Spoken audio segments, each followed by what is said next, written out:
Hello everybody, Jimmy Grapponi here with Costello Real Estate and Investments. Today is Monday, March 16th, 2020, and I want to talk to you a little bit today about rates, about mortgage rates, and about the Fed rate. So first off, I'm going to preface it by saying I'm not a mortgage or financial advisor. I'm a real estate professional, but I do work closely with people who are in the world of finance and certainly lenders who have offered me their expertise and can go in greater detail on this. But one thing, the main point that I want to get out to people today is, so the Fed cut the interest rates to 0% yesterday. And that does not mean that mortgage rates are getting cut to 0% or necessarily that they're gonna be reduced or go lower. They could, but there's not a one-to-one correlation between the Fed rate and mortgage rates. So one of the themes I'm seeing over and over again is more so that the Fed actually is following what mortgage rates are doing instead of vice versa. So the Fed rates, the central bank, that impacts interest rates that banks lend money to one another. And as far as mortgage loans, that's when the banks are lending money to home buyers, of course. So last week, a week ago, we were seeing the lowest rates ever, and then towards in 30-year fixed rate mortgages. And then towards the end of the week, they had spiked back up to 6-month highs. The highest we'd seen since last summer.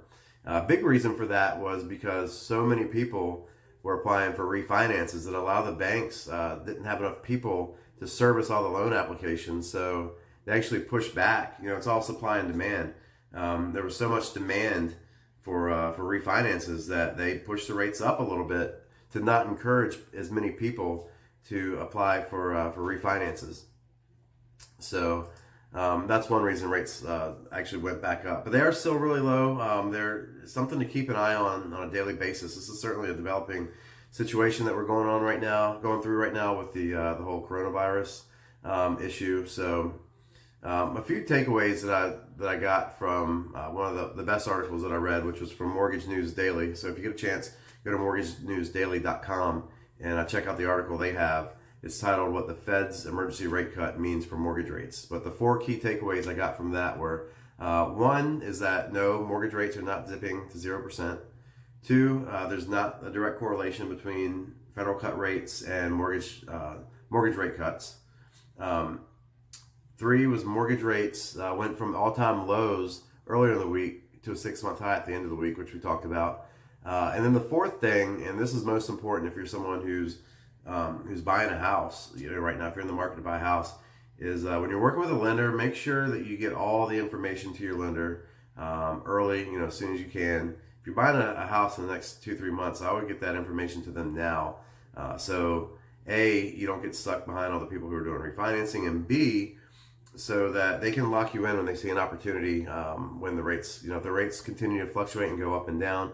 When there's a good opportunity to lock you in at a lower rate, they have the ability to do that if you've already provided them all that information. So, hope this helped your understanding a little bit about the relationship between federal rates and the mortgage rates. If you have any additional questions about it, certainly comment or reach out to me directly. I'll answer what I can, but more importantly, I have the connections and the resources to point you in the right direction or to take your questions and get them answered for you. So thanks a lot for watching. Hope everybody's doing well. Wash your hands, stay safe out there, and we'll see you on the next video. Thanks a lot. Take care.